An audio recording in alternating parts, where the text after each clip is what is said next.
So the plan is today's the last day. This is one I suppose we could keep dragging out if you really wanted to, because there's so much more you could show, but I think it's probably time to move on. Pastor Tom is planning to start next week. He's going to have a 3-week one about reaching out with the gospel, using some Bible passages about that. So today, it's not so much about what archaeology is as just showing you a bunch of cool stuff from the New Testament time. A lot of what I've shown you so far is Old Testament type stuff. So today it'd be, what do we have from the time of Jesus and the apostles that ties in with archaeological finds. So let's start with a prayer, and then we've got 1 hour to look at a lot of things.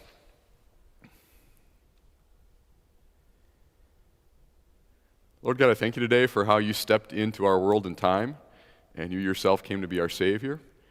Today, as we look back at some of the things left behind from that time when your son Jesus and the apostles walked this earth, I pray that even today, give us this faith in our hearts to trust in him as our Savior. So please bless our Bible study this morning. Amen. So 3 big areas. One would be, it's good to just kind of know Jerusalem and the temple layout, because that shows up in so many different Bible stories, and having a sense of that in your mind is a good thing. Second one would be with Jesus. Now the reality is there's no direct archaeological evidence of Jesus, because the most important things were things that he said and things that he did, not monuments that he constructed. Most stuff from history is slanted toward the big powerful king who made a monument in his honor. There's often not as much evidence for those who didn't build things. So even though there's not any direct archaeological evidence of Jesus himself, there is some neat stuff from his time that has been found. And then the third one would be the Apostle Paul. He's the one who traveled as a missionary with the gospel. And so our seminary will have guided tours over there. If any of you want to go to Israel, there are options where you can join a tour. Or a runner-up sometimes is a tour of Turkey and Greece. And often then it's following where Paul's missionary journeys went, and you can see some of the events from the book of Acts in Turkey and in Greece. So, starting out today, Jerusalem and the temple. Last time, real quick, we just started looking at it. So this is ancient Jerusalem. It's kind of tilted, so it fits on the slide well. North would be kind of up and to the left.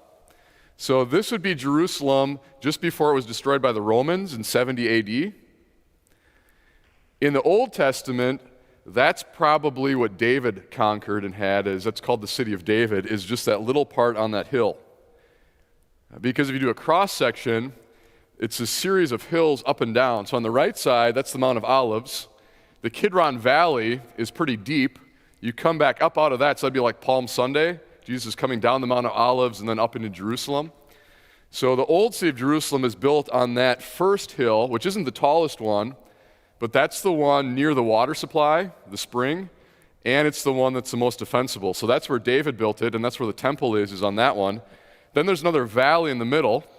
For a while, that prevented the expansion of Jerusalem to the west, but by the time of the New Testament, Jerusalem had sprawled up onto the next hill, which is higher, and that's where a lot of the more expensive houses were. The cheaper areas were down in that valley and in the old city. So Solomon, when he built the temple then, started building up onto the height of that hill, and he started building this retaining wall. So it's called the Ophel, back at the time of Solomon. And that kept getting bigger and bigger because building on top of a hilltop, there's not a lot of flat area on the top to build a temple. So a lot of the time and expense was expanding that platform. So King Herod at the time of Jesus actually doubled it in size. And what's left today isn't the temple. That all got destroyed by the Romans. But the huge retaining wall that he built, that's what still survives. So at the time of Jesus, that yellow area wasn't added yet. That wall was added after the time of Jesus, but before the Romans came, about 40 years later. So the part of Jerusalem that's not yellow here, that's about what the city of Jerusalem would have looked like at the time of Jesus.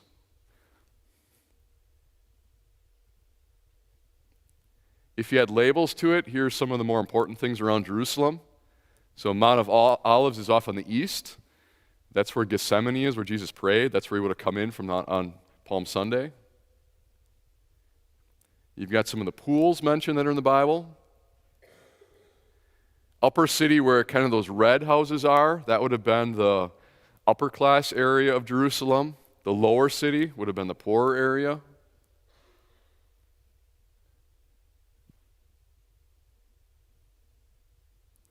So if you have a picture of Jerusalem, let's start out with this view. So that's where the Temple Mount is. It's something like 30 acres. And what it is this massive retaining wall built around the height of that hill to make a flat, level area at the top. So when the Romans came, they destroyed everything off the top of that platform, but the retaining wall still remained today.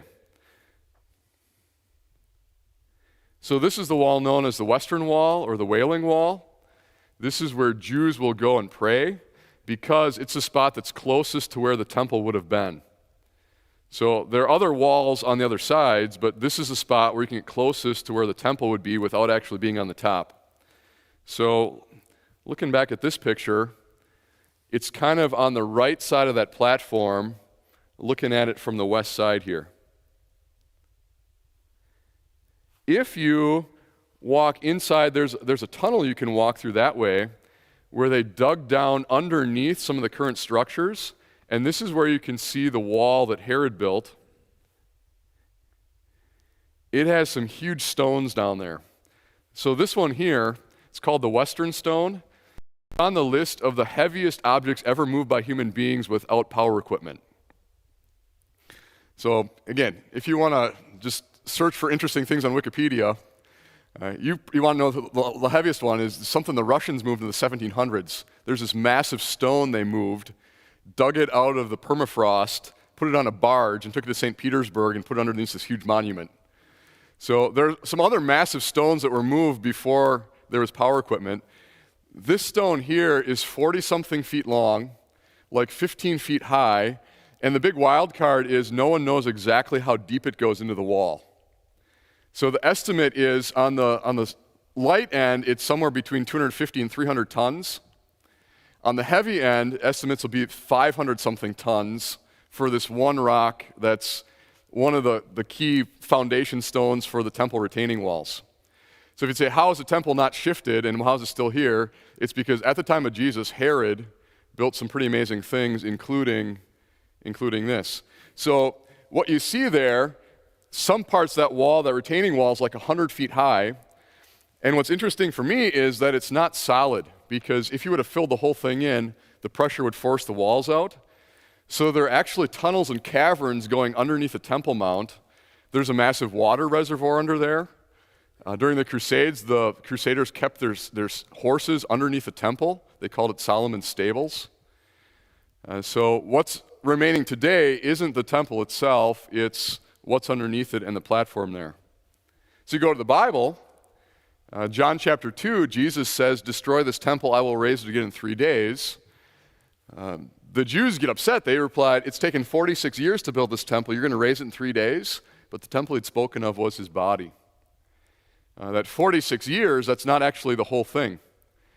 Herod started this massive renovation project on the temple, and it kept going after the death of Jesus.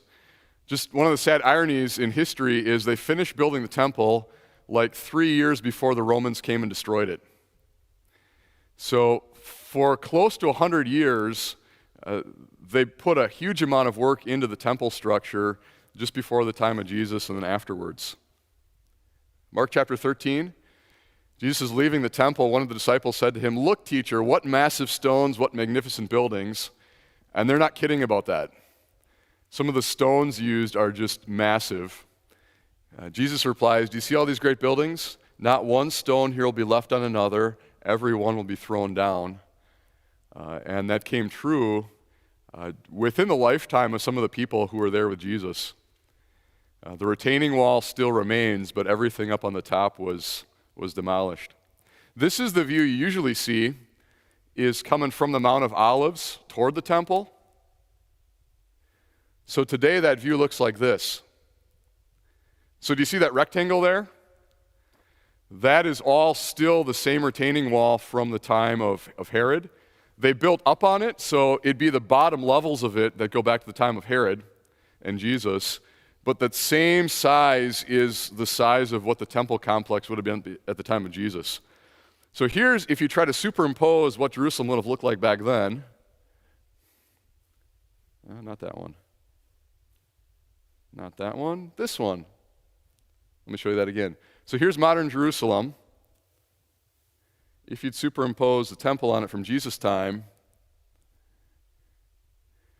it would have looked something like that. It faces to the east. They actually plated the whole building in gold, so people who reported on it back then said that in the morning when the sun came up, you couldn't actually look at the temple because it was too blinding with the sun reflecting off the gold in front of the temple.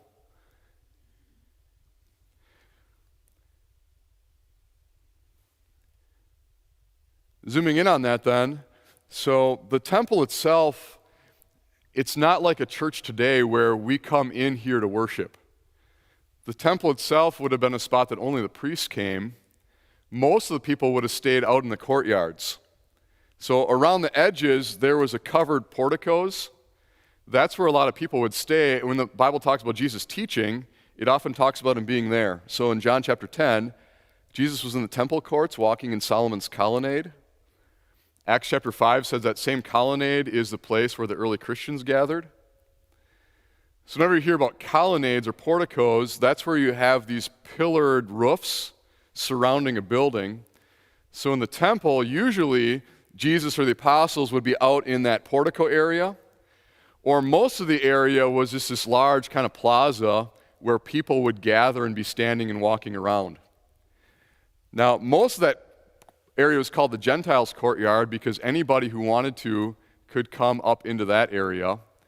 But then there were walls so that when you got into the temple itself, you couldn't come any closer. So outside those walls is called the Gentiles' courtyard. Then the next area, Jewish men and women could come into there.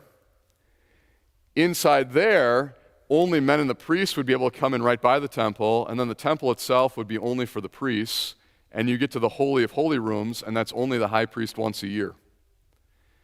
So as you think through what worship was like at the temple, here's where it's different than it being like the church we're used to, where everyone comes into the building to worship. A lot of it would have been people standing outside. If you compare it to Solomon's temple,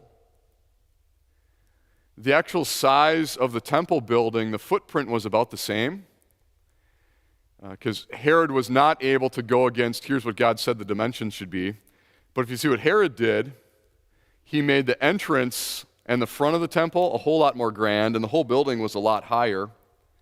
The whole complex was a lot bigger, so that anyone who would have seen Solomon's temple and Herod's temple, the time of Jesus and Herod would have been a lot bigger, more impressive building. So if you'd say, what kind of stuff has been dug up from archaeology?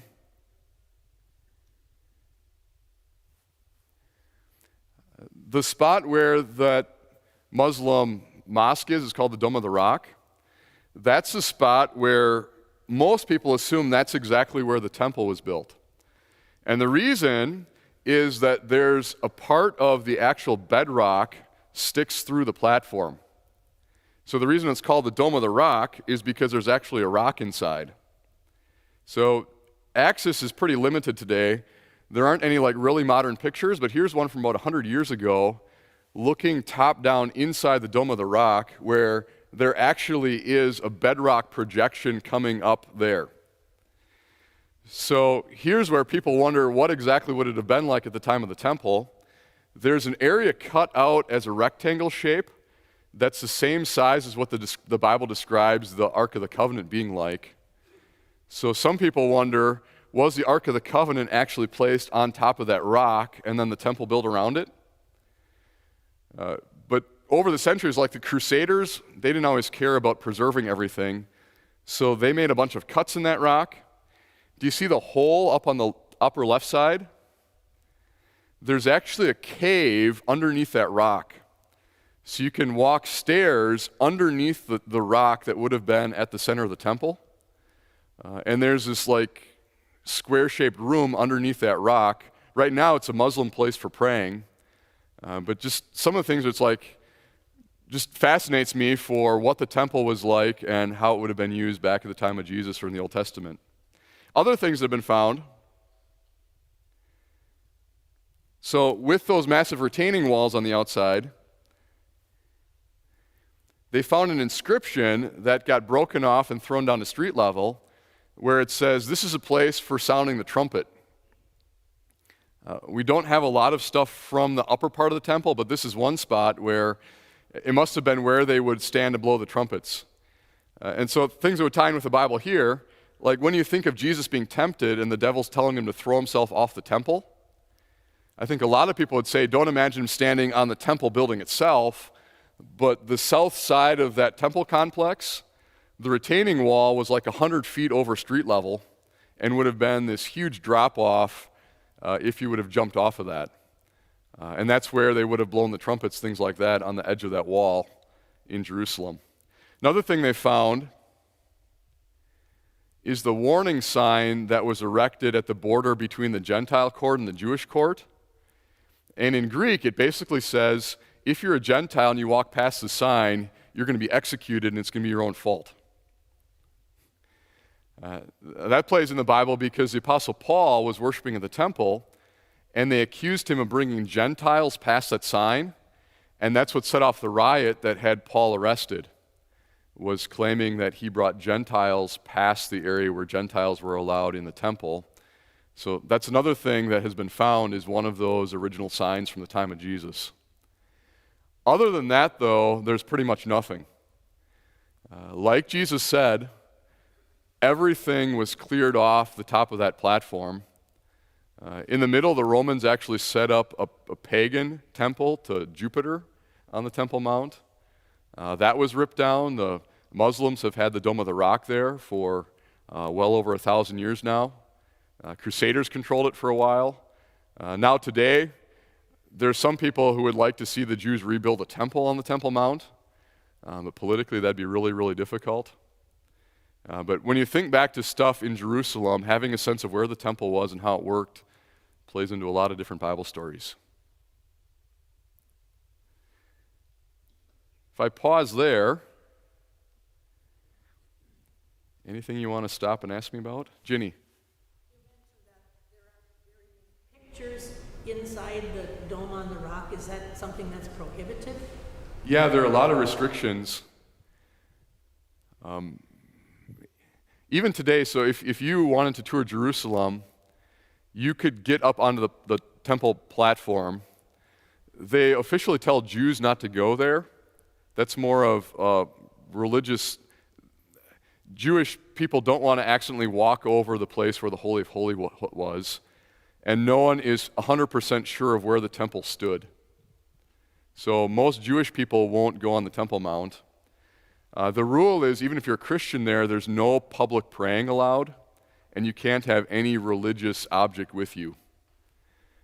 Only Muslims are allowed inside the Dome of the Rock itself. And so, yeah, I think I saw a photo from like the 1970s of inside of there as well.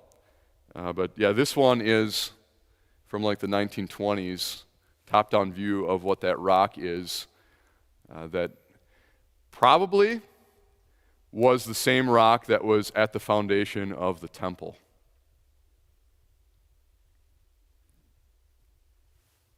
Any idea what the population of Jerusalem was around this time? Like Jesus' time? Yeah. I've seen estimates of like 100,000, 150,000. Would have been a really large city for that time.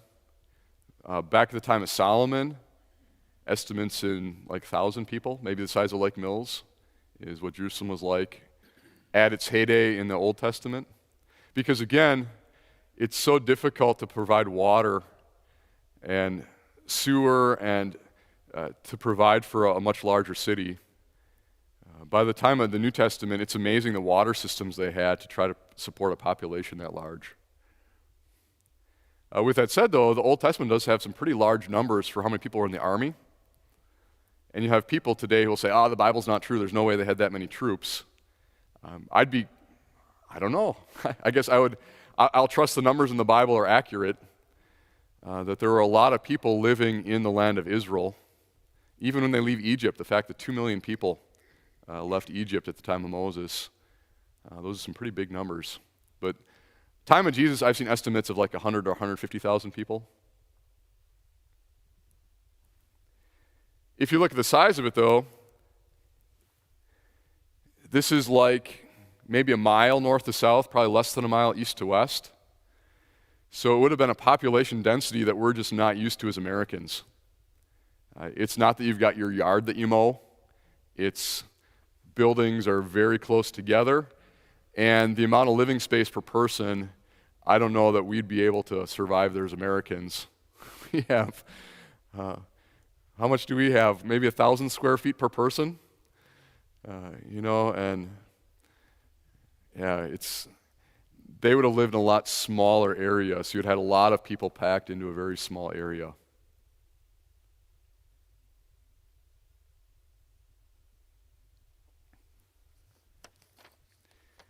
A couple more things about Jerusalem before we leave that then. So from the time of Jesus, you'll have Jesus in Jerusalem. There's not evidence of Jesus personally, but some of the places he was at, you can find evidence of them, and that helps with some of the description. So in John chapter 5, now there's in Jerusalem near the sheep gate a pool, which in Aramaic is called Bethesda, which is surrounded by 5 covered colonnades. And if you know John chapter 5, this is where there's a man who can't walk, and Jesus heals him, and that sets off a discussion between Jesus and the Jewish leaders about why does he have the authority to heal somebody on the Sabbath. Jesus ends up saying that he is equal to God the Father. He's going to judge the world. So the main point of John chapter 5 isn't so much the miracle as it is what Jesus said after the miracle. But the first verse says, we're near the sheep gate in Jerusalem at the pool called Bethesda, which is surrounded by 5 covered colonnades. And for a long time, people were kind of puzzled by that because 5 is a weird number if you're building a building.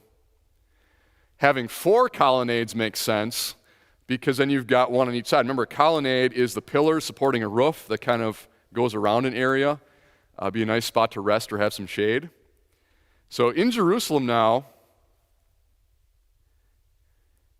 you'll have a map that will show you where the pools are. Here are 2 we've talked about. So the blue one is the pool of Siloam. Jesus also had miracles there. That's the one that feeds with Hezekiah's underground water tunnel, feeds in the pool of Siloam. So that's kind of at the lowest elevation of the city down on the southern side. The pool that Jesus is at here is probably the pools north of the temple. And when they've reconstructed them, it looks like there were 2 of them side by side, which solves the question of how are there 5 colonnades. There's one on each side and then one through the middle. And in the middle, there would have been a dam there because what this is, it's a reservoir where water is being brought into the city and then it's dammed up there into this pool. And again, if you're imagining pool, don't be thinking like kiddie pool at the park. Here's a picture of the spot today. Now, it's kind of all cluttered by other buildings. Like as far as I know, that arch you see there, that's a later construction. But what would go back to the time of Jesus is the depth of that area. So these pools are something like 40 feet deep because their main purpose is to provide a lot of water for Jerusalem. So you fill them up, and then when it's the dry season, you gradually drain these pools down as the water's used. Not just for the people in Jerusalem, but the temple used a lot of water as well. So a chapter like John chapter 5, again, can you understand the chapter in Jesus' sermon without knowing the archaeology of it? Sure, I just think it's neat to be able to say, yeah, it's probably those yellow circled pools north of the temple. It might have looked something like that when Jesus was there. And as you imagine it for yourself, this is a pretty deep reservoir filled with water. Other thing with Jesus' life is just the week of Holy Week as he moves around Jerusalem to try to pinpoint where the sites are. Most of that comes not from archaeology, but from what early Christians said, where they remembered the places and they passed down stories about that, so that 300 or 400 years after the time of Jesus, once Christianity was legalized in the Roman Empire, then people came in and built churches. So again, this would be an area where it's not 100% certainty, but from what I've been told, there probably is a pretty good likelihood that these places are correct.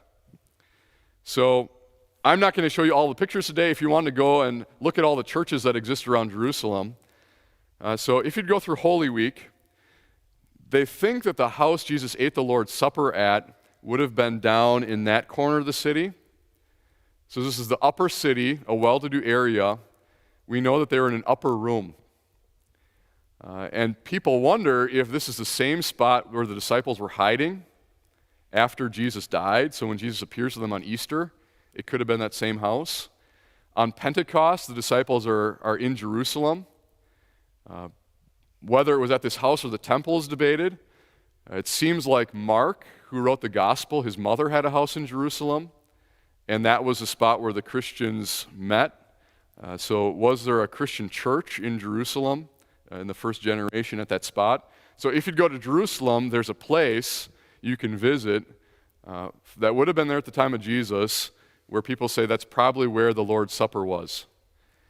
Professor Brugge, who wrote that book, he mentioned once in a class I had, whether that's a place or not, we're not sure, but there's a really old stairway not too far away that would have taken you up and down through that area, and those steps date from the time of Jesus.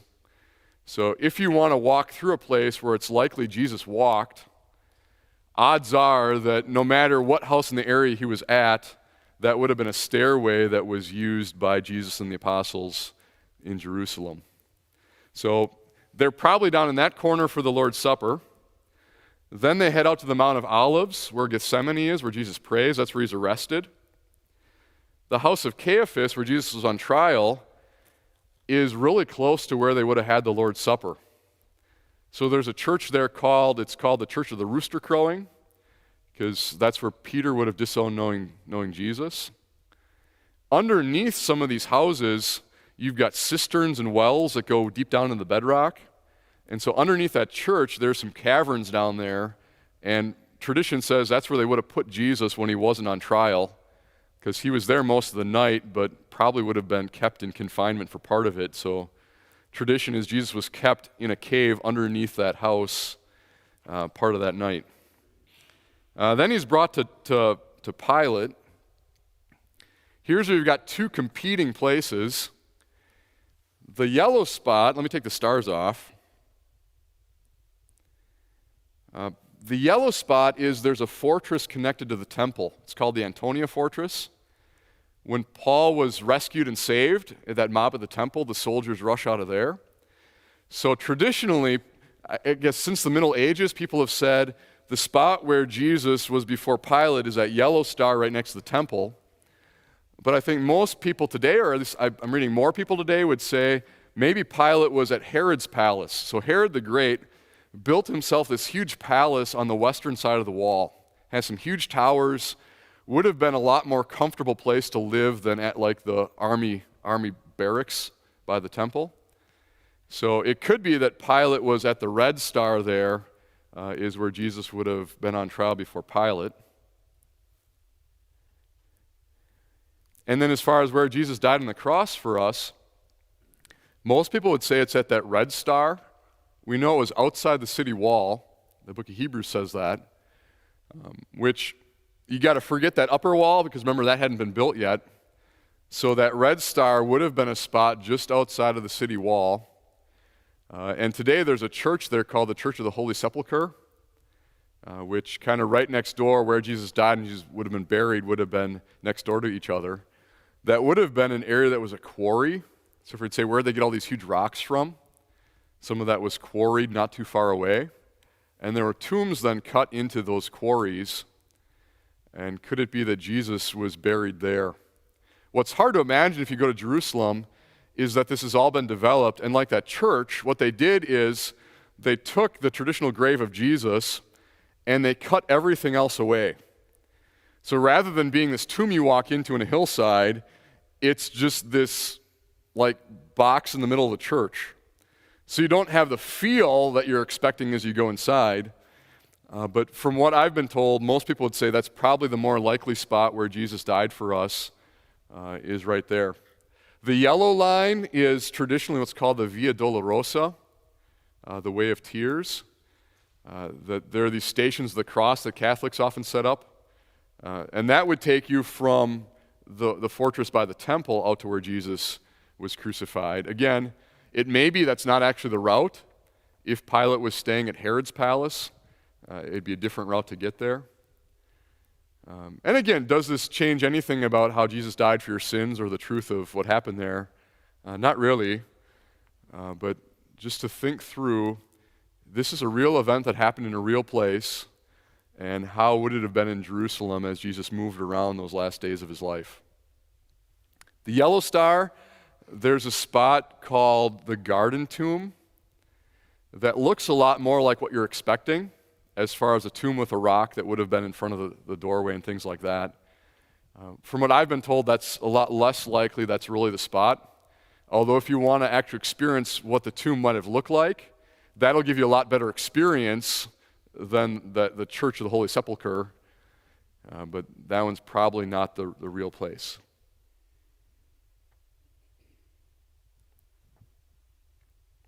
Other spots in Jesus' life too, like where was Jesus born in Bethlehem? There's a church there. It's not really based on there's evidence that for sure Jesus was born there, because what evidence would there be left of this poor couple who had their baby in Bethlehem at the time of the census? There's not going to be any archaeological evidence left behind from that. So it's more a matter of Christians say, here's the spot, and then a couple hundred years later they build a church there. The things that you can see, like our pictures are often influenced a lot by medieval stuff. They had a lot more wood in Europe than they ever had in Israel. So like the idea of the manger being made out of wood. You go to Israel and most of the mangers were carved out of stone because that's the material they had. So again, it doesn't change the Christmas story, but just as you imagine what it would be like. Early Christians say it was a cave that Jesus was born in, the manger being carved out of some piece of rock, which helps me at least try to imagine what would it have been like. Even if, again, not really essential for the meaning of what Christmas is. If I pause there, questions, comments? Man who's actually been over there, Pastor Tom Have. When in Bethlehem, they had to go down to this church. You go through, you have to get to the front doors, and they actually, because they made the arch where horses couldn't get in, like the Turks and stuff, and they had to go down these steps, and then they have this almost like a hole in the floor with this six-sided star that is on marble, and that is the exact spot of Jesus' birth.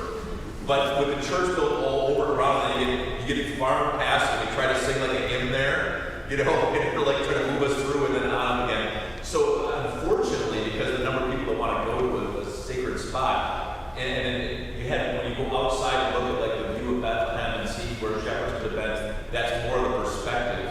And the same with the Church of the Holy Sepulchre. You go there and it's like everything needs a good scrubbing because of all the candle and soot and whatever, and then you go through and there's different churches, Greek Orthodox and all that are competing for all those different areas.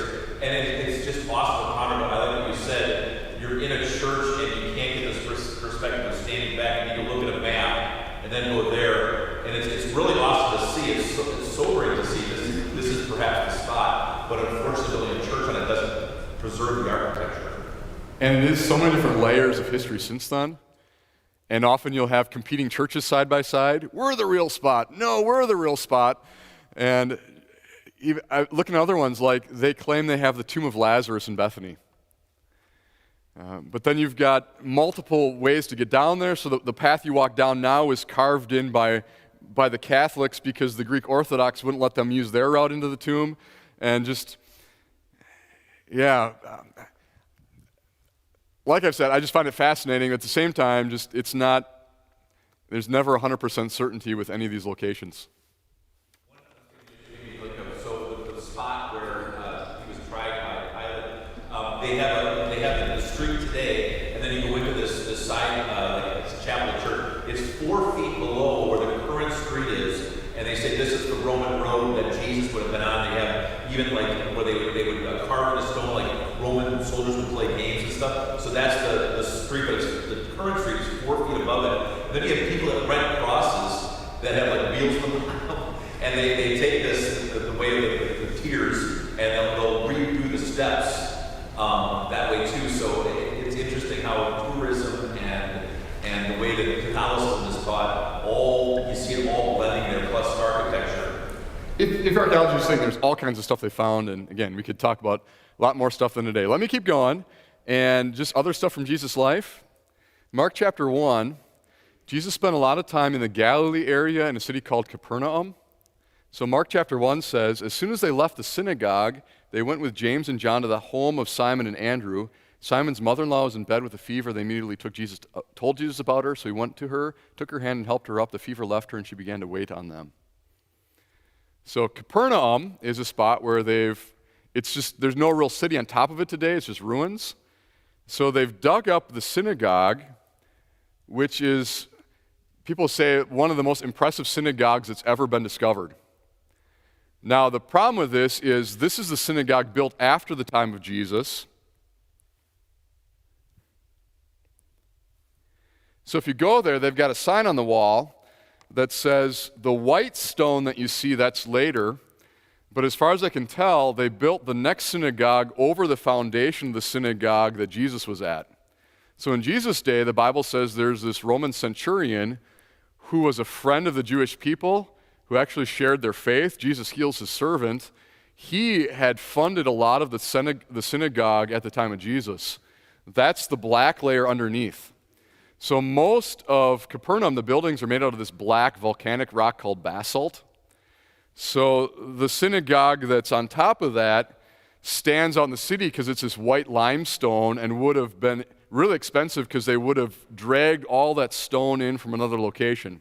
So at the time of Jesus, Jesus probably was in the synagogue with the foundation that's the black stone that's underneath. So that's a spot for the synagogue, and we're told that Peter's house is really close to the synagogue where his mother-in-law is sick. So here's another one. Do we know for sure? No. But like 80 feet away from the synagogue, there's a spot where early Christians built a church. So the main ruin, it's an octagonal church. An octagon has a lot of symbolism in Christian architecture, so there's a church shaped like an octagon built over what would have been a house from the time of Jesus. And they dig underneath this early Christian church, and there's some strange things about the house. Like, they plastered all the walls and made them look nice. And when they look through the pottery that's there, it's not household pottery like cooking stuff. It's a lot of lamps and storage jars like you'd find in a place of worship.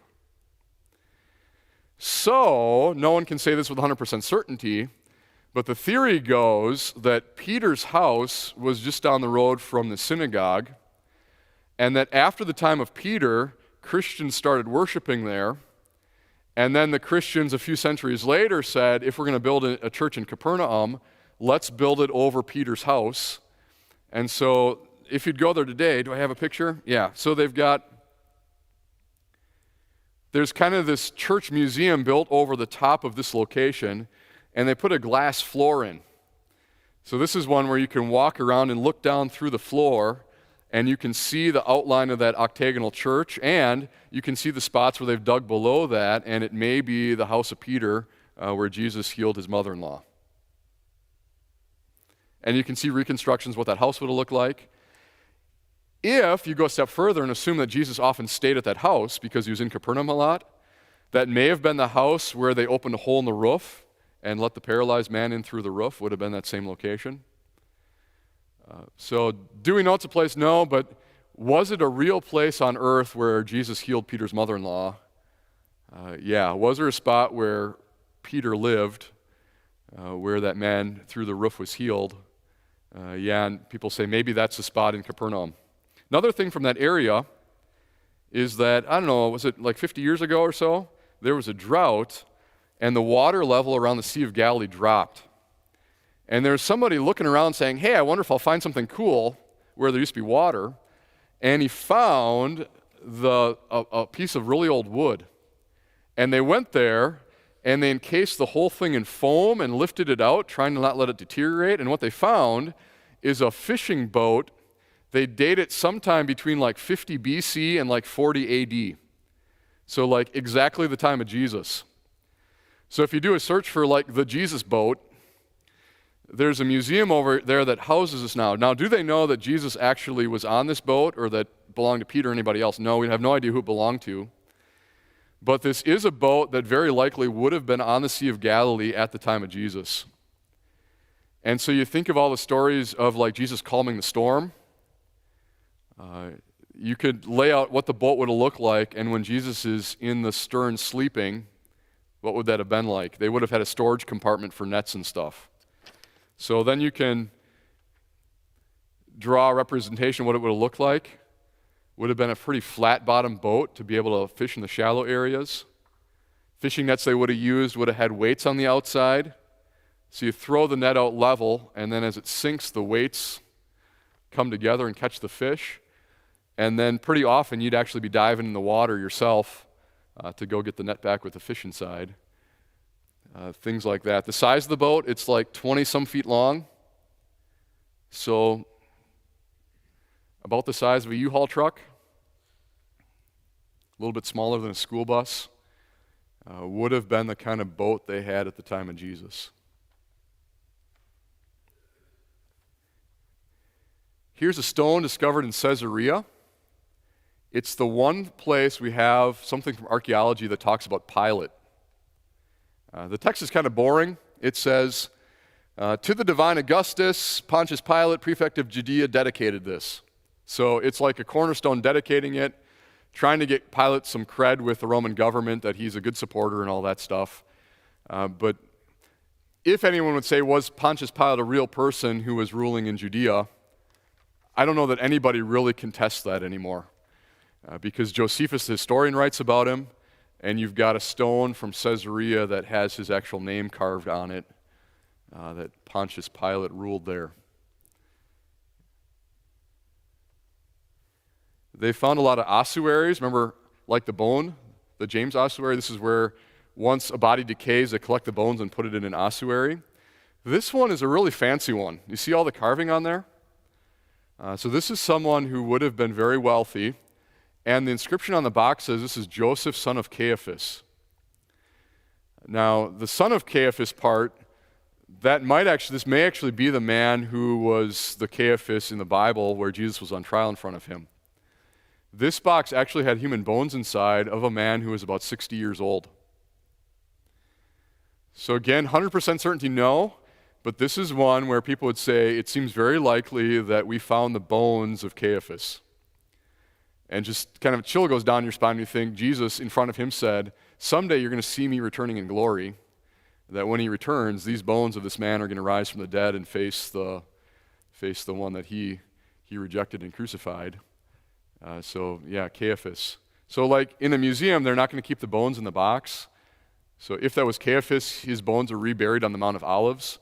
But if you go to a museum, you can see the ossuary, probably of Caiaphas. Another ossuary that was found that's interesting is this one. And just the difference. So, rich man's ossuary. I won't say poor man because poor people probably didn't have ossuaries at all. This is the ossuary of a guy named Jehohanan, son of Hagkol. Where if you hadn't heard of him, nobody else had either until they found this. What's interesting about him is he is the only evidence ever dug up of someone who was crucified. So inside that ossuary, they found this. They found one of his heel bones with a nail through it. Now, the reason that they never find any evidence of crucifixion, even though from ancient history, thousands and thousands of people were crucified, there's really no evidence left behind because most people were probably just thrown in some kind of common burial pit. They wouldn't have received a proper burial if they were crucified. And they would have reused all the supplies. So they would have reused the post, they would have pulled the nails out and reused them again. The reason they didn't reuse that nail is because they hit some kind of knot in the olive wood and the nail bent. So when they've got this dead corpse they're trying to bring down from the cross, it is too much effort to get the nail out, and the nail's already bent anyway, so they just left it in. So anytime you have just said, hey, it's not worth it, I'm not getting that nail out, that's why we have this guy's heel bone with a nail in it. This dates from the time of Jesus. So then you try to think through how that would have happened. If you analyze it, there are pieces of olive wood on both sides of the nail. So it seems like they would have had some kind of piece of wood, kind of like a washer, to hold on the outside of the foot, and then it was driven into an olive wood cross. And what's interesting here is this is different than the way we usually portray where Jesus' feet were nailed, where for this man, the nail isn't long enough to go through 2 heel bones. It would have been 1 nail per foot, and they would have been nailed on the side of the piece of wood rather than the front. Now, can you say for sure that's how Jesus was crucified? No, because crucifixion, from what we know, there were lots of different ways to kill somebody by nailing them to a cross. And it wasn't always nailing, sometimes they were tied. We know Jesus was nailed because the Bible says that there were holes in his hands that he showed to Thomas. But even the way we depict Jesus in artwork, from what I've heard, it's probably not nails in the palm so much as in the wrist, because that would hold better. And same thing if you always imagine the holes are on the front of Jesus' feet. The one place that we have archaeological evidence, they actually nailed his feet in through the sides. Body, in order to break it, you usually have to fall from about 20 to 40 feet just to put a fracture. Yeah, so if you're...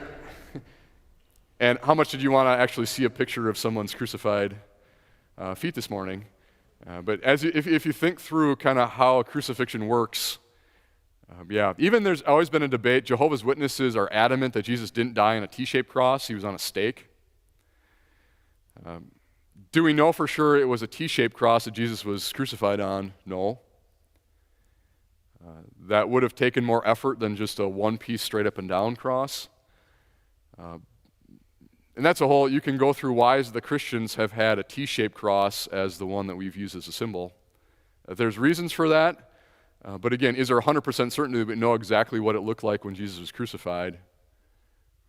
No, and there's very little archaeological evidence left over from crucifixions, but from the time of Jesus, near Jerusalem, they found that ossuary of Jehohanan, son of Hagkol. Must have been from a family that cared enough about him, was rich enough to collect his body afterwards and then give him a proper burial.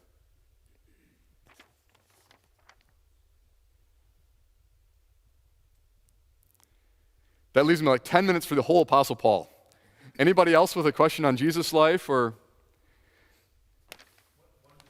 That Pontius Pilate and Tiberius stone, I believe that was found as a seat in the circus at Caesarea. And the whole point is archaeology is hard because that's a cornerstone. They reused it and it ended up being found as one of the seats in the later as a redevelopment. And so archaeology sometimes runs into issues. They find something that's not where it originally was. Going on to Paul, got 10 minutes. No, that was a good comment, I'm sorry. I'm just saying archaeology is difficult. It is. And even like, so I've got a picture of, where is it? The Temple of Artemis this is one of the wonders of the ancient world. Temple Artemis looks something like this. 100 columns, just massive structure. All that's left today is that. And why? Because once the temple broke, everybody said, hey, I've got free building materials. And they used all the stones from the temple to build all kinds of other stuff. So the fact that Pilate's stone would be a seat, there was remember the Tel Dan inscription that has House of David on it? That's in a wall. The altar that they took apart in Beersheba, that's part of the walls. A lot of archaeology is stuff that people said, that's not really worth keeping, we'll reuse it for something else, but then we find it and think it's a lot cooler than the people who said, yeah, I'm just going to sit on that.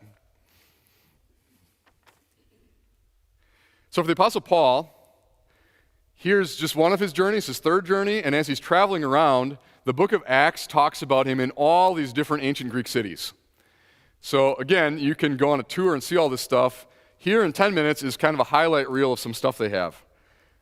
In the book of Acts, chapter 19, Paul's in Ephesus, and there's a riot. The silversmith named Demetrius, he's not selling as many idols of Artemis, and so he starts this riot. They go to the theater, and they start shouting, great is Artemis of the Ephesians, and Paul has to hide, and he has to leave town. So you go to Ephesus, and what are you going to find there today? It's not a city that was built over, so a lot of the ruins are very accessible. What else do I have? Here's the theater where that would have happened. So you can actually go and walk around the theater where this riot happened against Paul. If you want to know what were the idols like that Demetrius was making, those are the ones we found of Artemis. Like a lot of the Canaanite goddesses, there's a lot of like pagan fertility stuff worked in. What people argue about is what's all over her chest. The traditional interpretation is she was covered with breasts.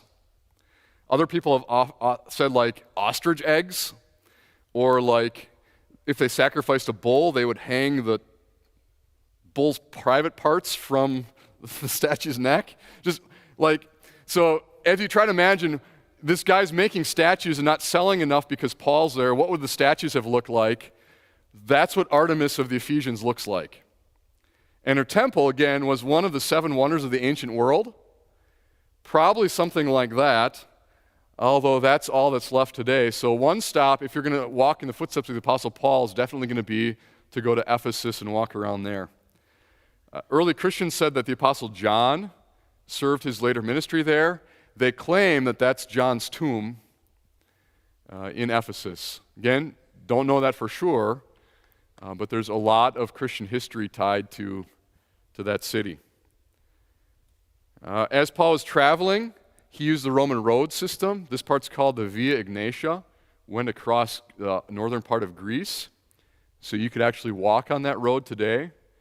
Again, if you'd want a spot where it's pretty sure that the apostles actually were in that location, if you'd walk that road, it's very likely that Paul was on that road multiple times. There are a bunch of connections to him in Corinth. So Acts chapter 18, when Gallio was proconsul of Achaia, the Jews of Corinth made a united attack on Paul, brought him to a place of judgment. So Gallio was a real well-connected man in Roman society.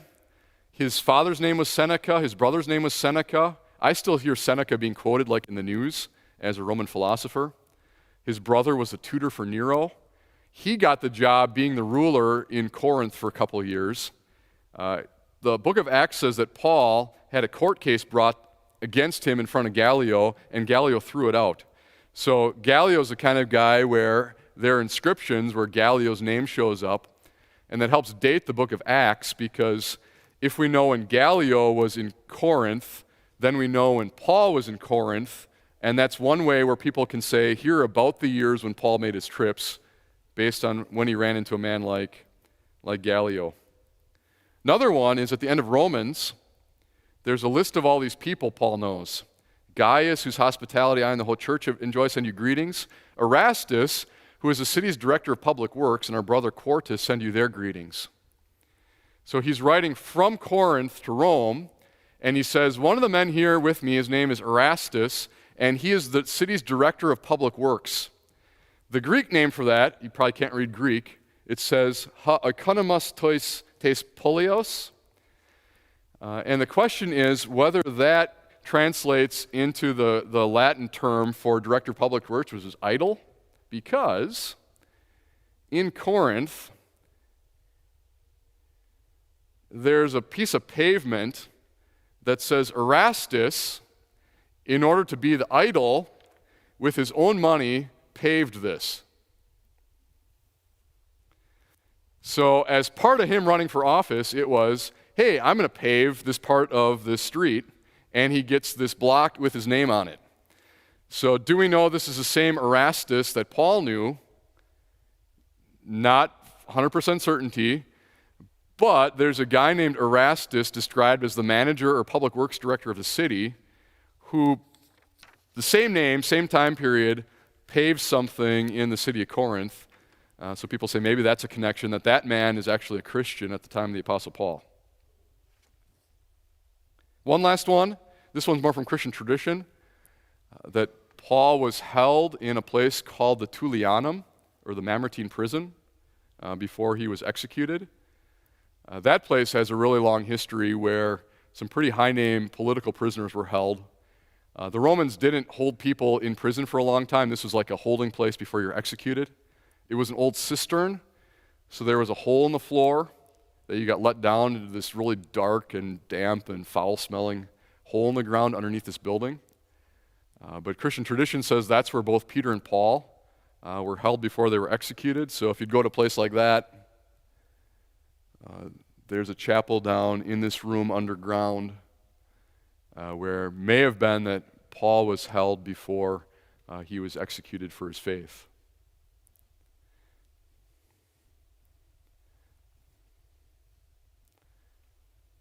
So I don't know if that's the best last slide to end on, but that's where I'm ending. And just to kind of wrap up the last 6 weeks, just to think through how archaeology doesn't prove stuff. It's not what we base our faith on. But just to realize that the events in the Bible were real historical events. And if you're like me, I get fascinated with saying, what is it that God has allowed to be left behind from the time of the Bible? Got like 3 minutes left for questions. Anybody with a final thought or question?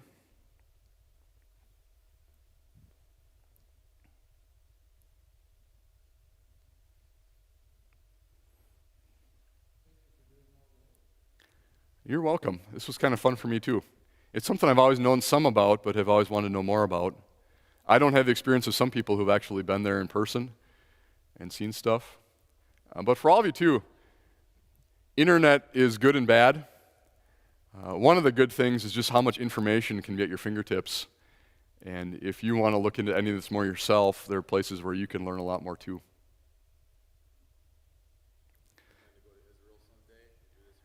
Do I plan to go there? Where's my wife? It's one of these where if I never go there, I can die a happy man and feel fulfilled without having ever been there. But if I had the chance, would it be cool? Yeah. I think for me what's hard is a lot of them are these tour groups you go with. And for me personally, I'd like to just be on my own and be able to wander around at my own pace. So I'd have to figure out what exactly I would do if I would go.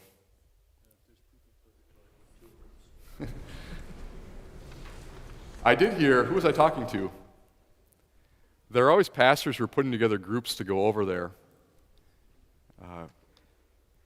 Is that worth $4,000 or $5,000 in a couple weeks of your time? Some people say, I really would love to go. So if you've ever had that bug or if it's planted in you, there are times that you can go, and sometimes pastors will take along on a trip like that too. In the minute we have left, Pastor Tom Have, could you give us a commercial for what's coming up next week? It's going to be I'm on the board for our Synod's Evangelism too, and it's just a 3-week, kind of goes through in season and out of season, and just going to talk a little about the seasons of our life and the opportunities we have based on God's Word to be light shining in darkness too. It's a video-based study too, so there'll be some video-based lecture, and then there'll be some opportunity for discussion too. For 3 weeks, and then we'll go the following weeks that I have until Christmas. I'm putting together a Bible study, reading a book right now too on sexuality in a broken world. Just talking a little bit about what that the impact it has had since the fall on God's good gift of sexuality. So it'll be split up. Let's close today with a prayer. Lord, I pray now today to go with us. Strengthen our faith in you. Watch over us and those we love, and through us bless the world around us too. Ask all that in Jesus' name. Amen.